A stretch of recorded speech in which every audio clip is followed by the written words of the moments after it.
Davy Jones est le capitaine du Hollandais Volant, ce célèbre bateau qui est rentré dans le folklore et le mysticisme marin. Et en plus de ça, il est le seigneur des sept mers, l'ennemi juré de Jack Sparrow, l'amant maudit de la belle Calypso et le propriétaire du Kraken. Bon, en même temps, quand tu regardes les deux, c'est pas bien compliqué de voir le lien de parenté. Bonjour.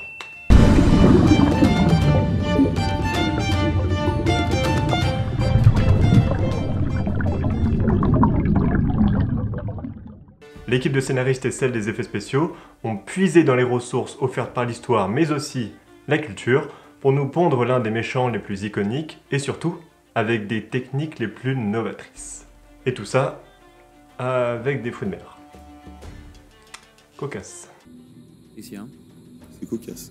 Quand on cherche dans la culture marine, on peut se rendre compte que Davy Jones est un terme qui existe déjà. Il est basé sur une métaphore qui s'appelle « to be sent on Davy Jones' locker », ce qui veut dire en français être envoyé dans le casier de Davy Jones, ce qui n'a zéro gueule. Donc c'est une formule qui fait référence au fond des océans, là où reposent les marins morts en mer. Donc en gros, cette expression fait directement référence à la mort, au fait de mourir en mer, et à tout plein d'images qui nous permettent de garder la positive attitude. Les origines de Davy Jones sont aussi troubles que le fond des océans, et de nombreuses théories existent. Parmi les plus plausibles, il y aurait celle d'un pirate qui aurait réellement existé, et qui s'appelait réellement Davy Jones. Et ce Davy Jones, il piratait dans l'océan Indien pendant les années 1630, mais il est que peu présent dans la littérature. Aussi, une théorie veut que Davy soit un terme issu des Caraïbes qui voudrait dire fantôme. Déjà là, on commence à se rapprocher un peu plus de tout l'aspect macabre. Mais aussi, Jones serait directement lié à Jonas, le personnage biblique, qui selon son équipage de marins, est la cause de tempêtes en mer, de catastrophes et de plein de trucs géniaux comme ça. Et en plus des origines de son nom, Davy Jones, dans le film Pirates des Caraïbes, est décrit comme devant emmener les morts en mer, vers l'au-delà. En plus de ça, Davy Jones recrute son équipage de marins en échange d'une durée de vie de servitude de 100 ans. Et ces deux aspects-là, on peut les lier à Charon, qui était le passeur d'Hadès, la représentation du diable dans la mythologie grecque.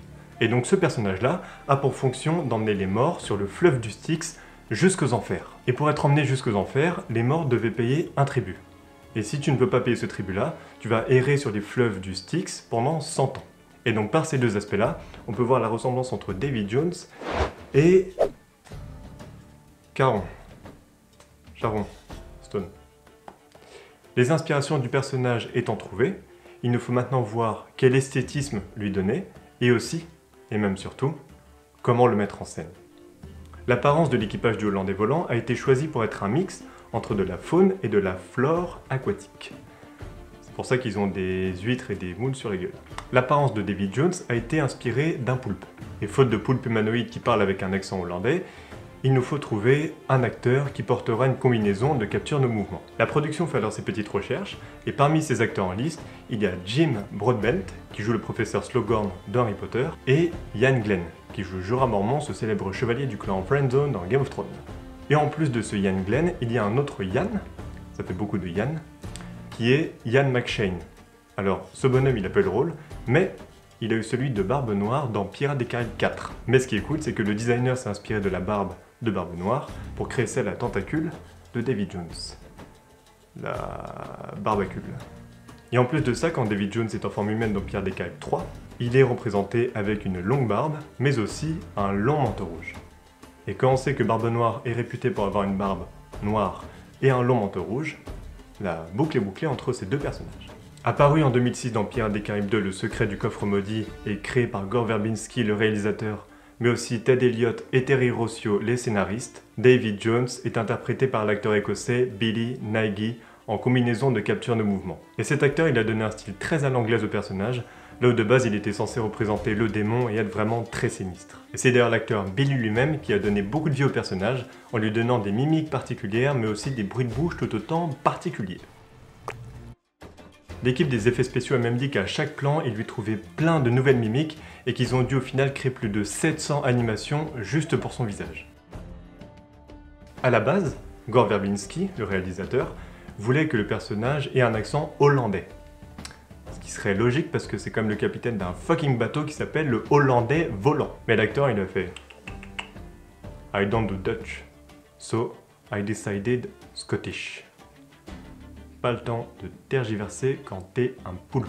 Rien à foutre, je suis le roi et je t'emmerde. L'acteur il a révélé par la suite que la série Still Game l'a beaucoup influencé dans son choix d'accent. Parce qu'en fait il est anglais mais il n'a pas d'accent écossais.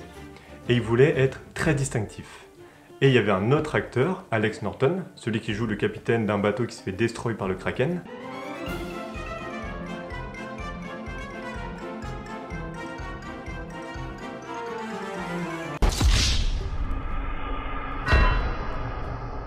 Était aussi écossais. Et donc le bon vieux Bill, un jour il regarde la série Still Game et il remarque qu'il y a beaucoup d'acteurs qui ont beaucoup d'accent écossais.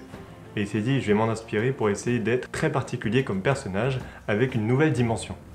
Ce qu'il a fait au final est ce qui donne un capitaine avec un accent écossais qui est censé être sur un bateau hollandais qui se passe dans les Caraïbes et qui a une tête de poulpe.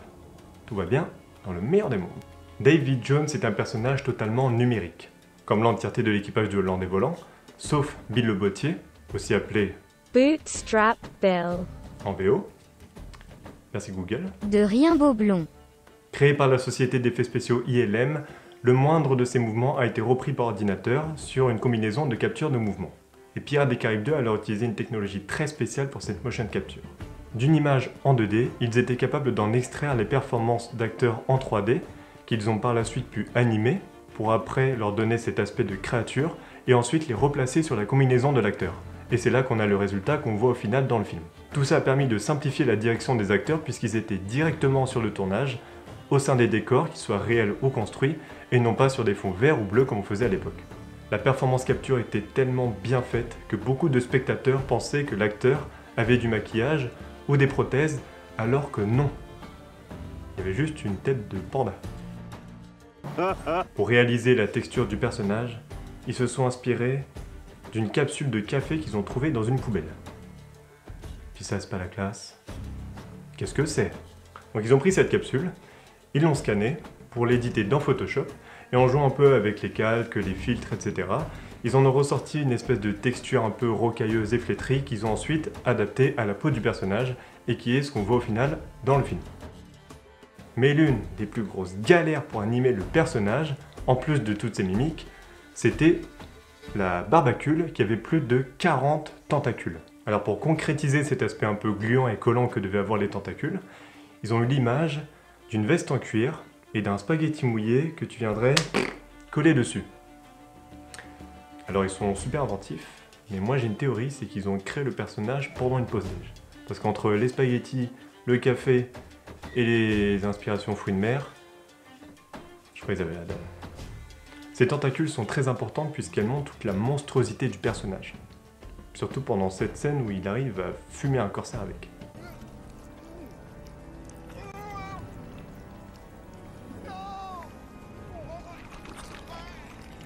Mauvais délire. Oh là là. Mais surtout, elles permettent de montrer toute la profondeur du personnage. Parce que quand tu sais que la clé qui renferme le coffre, qui renferme le cœur, et que donc, si tu fais un raccourci, que la clé qui représente tout son aspect humain et toutes ses émotions est sous la barbacule, et bah t'as la barbacule, toute la monstruosité du personnage qui prend le dessus sur l'aspect humain. Et ça, c'est ouf. Les créateurs du personnage John Knoll, Hal Hickel, Charles Gibson et Alan Hall ont remporté l'Oscar des meilleurs effets spéciaux en 2007 pour Le secret du coffre maudit, tellement que le personnage était bien fait. En plus de ça, la technologie pour le créer a été catégorisée comme deuxième plus convaincante derrière King Kong qui est sorti un an avant. Et à l'image du personnage, ses créateurs ont achevé un travail monstrueux pour donner vie à ce plateau de fruits de mer. Et surtout, pour réussir à le rendre réaliste. Bon, réaliste on s'entend, c'est surtout qu'ils ont réussi à le rendre plausible. Parce qu'on se rappelle que les spectateurs pensaient que le mec avait du maquillage et des prothèses, alors que non, c'était un panda. Un panda. Et encore aujourd'hui, 16 ans après, le personnage il marche toujours autant. Enfin, il boite toujours autant. Mais ses réalisations, elles restent dingues. Bravo les gars. On se donne rendez-vous très vite pour la suite et fin de cette trilogie de vidéos sur la création de 3 grands méchants du cinéma. Après avoir fait un petit visite tour dans un château de sorciers et tâté les fonds marins avec des mollusques à côté de nous, on va cette fois aller plus loin. Beaucoup plus loin. Dites-moi en commentaire vos pronostics. Et puis si jamais la vidéo vous a plu, n'hésitez pas à laisser un petit pouce bleu, couleur marin. Comme ça en plus vous serez en lien avec la vidéo. Et moi de mon côté, je verrai à ce que vous ne finissiez pas avec une tête de langouste. Sur ce, on se dit à très vite. C'est ciao.